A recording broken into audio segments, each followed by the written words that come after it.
Welcome back to my YouTube channel Khushi vlogs.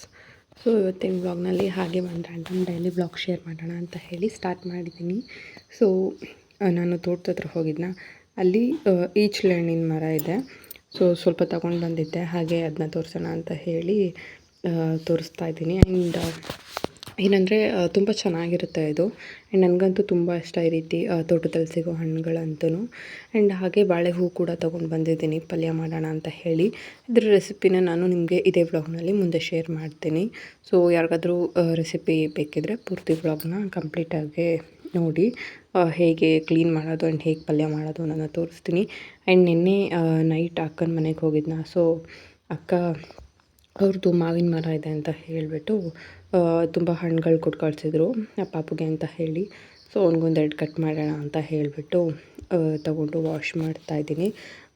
ನನಗೇನೆಂದರೆ ಪಾಪುಗೆ ಹೊರಗಡೆಯಿಂದ ತಂದಿರೋದು ಅಷ್ಟಾಗಿ ಕೊಡಲ್ಲ ಮಾವಿನ ಹಣ್ಣು.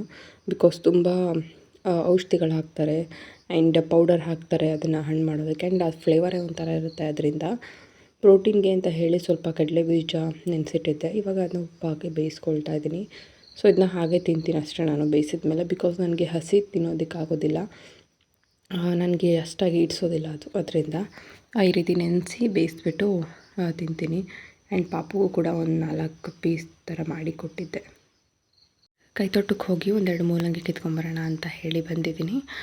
ಮೂಲಂಗಿ ಸಾಂಬಾರು ಮಾಡೋಣ ಅಂತ ಹೇಳಿ ತುಂಬ ದಿನ ಆಗಿತ್ತು, ಆಲ್ಮೋಸ್ಟ್ ಮೂಲಂಗಿ ಕಿತ್ತು. ಅದಕ್ಕೆ ಇವತ್ತು ಕಿತ್ಕೊಳ್ಳೋಣ ಅಂತ ಹೇಳಿ ಬಂದಿದ್ದೆ. ಆ್ಯಂಡ್ ನಾನು ನಾರ್ಮಲಾಗಿ ಬೆಳಗ್ಗೆನೇ ಬಂದುಬಿಡ್ತೀನಿ ತಗೊಳ್ಳೋಕ್ಕೆ. ಬಿಕಾಸ್ ನಾನು ಬೆಳಗ್ಗೆ ಟೈಮೇ ಅಡುಗೆ ತಿಂಡಿ ಎಲ್ಲ ಮಾಡ್ಕೊಳ್ತೀನಲ್ಲ, ಬೆಳಗ್ಗೆನೇ ಪಾಪು ಎದ್ದೇಳೋಷ್ಟರಲ್ಲಿ ಬಂದು ಕಿತ್ಕೊಂಡು ಹೋಗೋಣ ಅಂತ ಹೇಳಿ ಬಂದಿದ್ದೆ. ತುಂಬ ಚೆನ್ನಾಗಿ ಬಂದಿದ್ವು. ಸೊ ಆಲ್ಮೋಸ್ಟ್ ಎಲ್ಲ ಬಲ್ತ್ಬಿಟ್ಟಿದ್ದಾವೆ. ನಾನು ಆ ಜಾಗಕ್ಕೆ ನೀಟಾಗಿ ಕ್ಲೀನ್ ಮಾಡಿಸಿ ಬೇರೆ ಏನಾದರೂ ಸೊಪ್ಪು ಹಾಕೋಣ ಅಂತ ಹೇಳಿ ಅಂದ್ಕೊಂಡಿದ್ದೀನಿ. ನೋಡೋಣ ಬೇರೆ ಏನು ಹಾಕೋದು ಅಲ್ಲಿಗೆ. ಆ್ಯಂಡ್ ನಾನು ರೆಡ್ ಅಮರಾತನ್ ಸೀಡ್ಸ್ ಅಂತ ಬರುತ್ತಲ್ಲ, ಕೆಂಪು ತಂಟು, ಅದನ್ನು ಆನ್ಲೈನಲ್ಲಿ ಆರ್ಡರ್ ಮಾಡಿದೆ ಸೀಡ್ಸ್ನ. ಸೊ ಅದು ಬಂದರೆ ಅದನ್ನೇ ಹಾಕ್ತೀನಿ. ಇಲ್ಲ ಅದು ಬರೋದು ಲೇಟ್ ಆದರೆ ನಾರ್ಮಲ್ ದಂಟಿನ ಬೀಜಗಳನ್ನ ಹಾಕೋಣ, ಅಂದರೆ ಹಸಿರು ದಂಟು ಬರುತ್ತಲ್ಲ ಅದನ್ನೇ ಹಾಕೋಣ ಅಂತ ಅಂದ್ಕೊಂಡಿದ್ದೀನಿ. ಇವಾಗಲೇ ಸ್ವಲ್ಪ ಸಬ್ಸಿಗೆ ಸೊಪ್ಪಿನ ಬೀಜಗಳನ್ನ ಹಾಕಿದ್ದೀನಿ. ನಾನು ನಿಮಗೆ ತೋರಿಸ್ತೀನಿ ಯಾವ ರೀತಿ ಬಂದಿರುತ್ತೆ ಅದು ಅಂತ ಹೇಳಿ.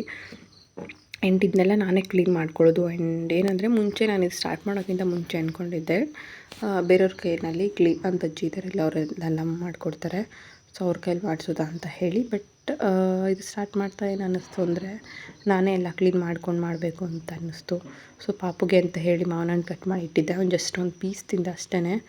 ಆ್ಯಂಡ್ ನಾನು ಸ್ವಲ್ಪ ಅದನ್ನು ಬಿಟ್ಟು ಆಮೇಲೆ ಕೆಲಸಗಳು ಮಾಡ್ಕೊಳ್ಳೋಣ ಅಂತ ಹೇಳಿ ಬಂದೆ. ಆ್ಯಂಡ್ ಇದು ತಿಂದಾದಮೇಲೆ ನಾನು ಇವಾಗ ಸ್ವಲ್ಪ ಬಾಳೆ ಹೂವಿನ ಪಲ್ಯ ಮಾಡ್ಕೊಳ್ಬೇಕು. ಬಾಳೆ ಹೂ ಇದೆಯಲ್ಲ, ಫಸ್ಟು ಮೇಲಿರೋ ಸಿಪ್ಪೆ ಅಂದರೆ ಎಲೆಗಳನ್ನ ಬಿಡಿಸ್ಕೊಂಡು ಇದರಲ್ಲಿರೋ ಹೂನ ಎಕ್ಸ್ಟ್ರಾಕ್ಟ್ ಮಾಡ್ಕೊಳ್ಬೇಕು. ಆ್ಯಂಡ್ ಅದನ್ನು ಎಕ್ಸ್ಟ್ರಾಕ್ಟ್ ಮಾಡಿದ್ದಾದಮೇಲೆ ಸಣ್ಣದಾಗೆ ಎಲ್ಲವನ್ನು ಹಚ್ಚಿಟ್ಕೊಳ್ಬೇಕು.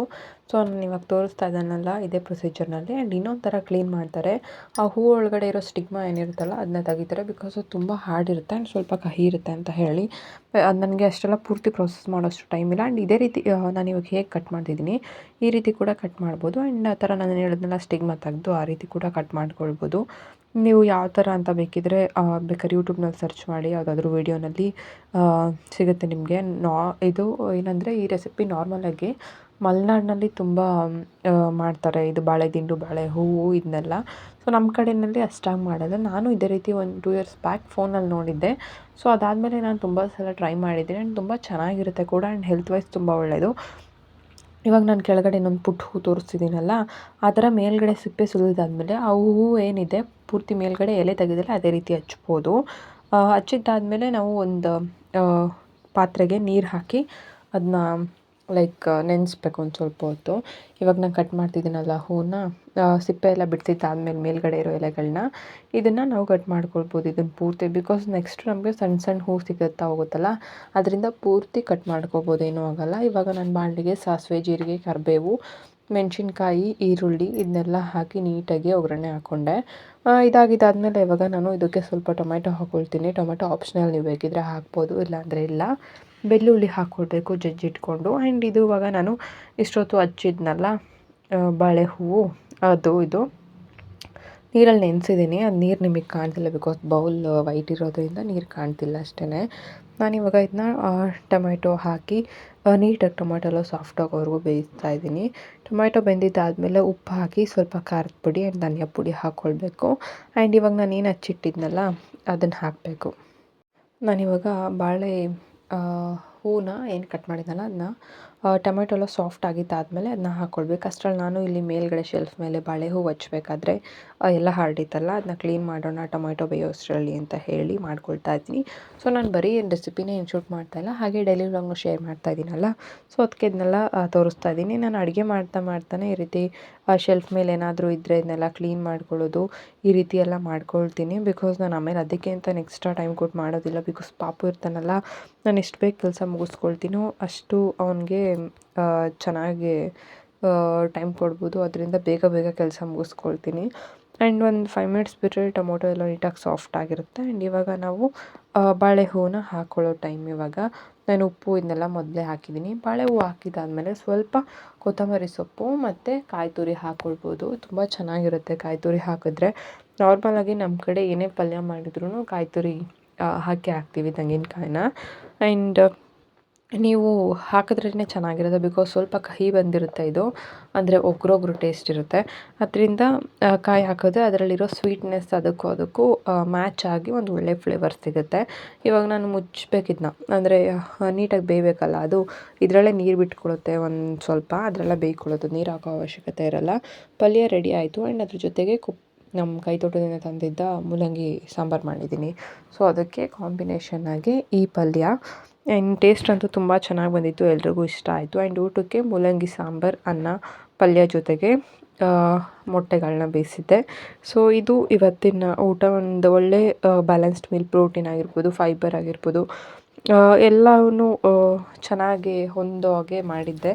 ಆ್ಯಂಡ್ ಇನ್ನೊಂದೇನೆಂದರೆ ನಮ್ಮತ್ತೆ ಪಾಪುಗೆ ಅಂತ ಹೇಳಿ ಜೇನು ಹುಟ್ಟಿ ಕೊಟ್ಟು ಕಳಿಸಿದ್ರು. ಇದನ್ನ ಕಟ್ ಮಾಡೋಣ ಅಂತ ಹೇಳಿ ಕಟ್ ಮಾಡ್ತಾ ಇದ್ದೀನಿ.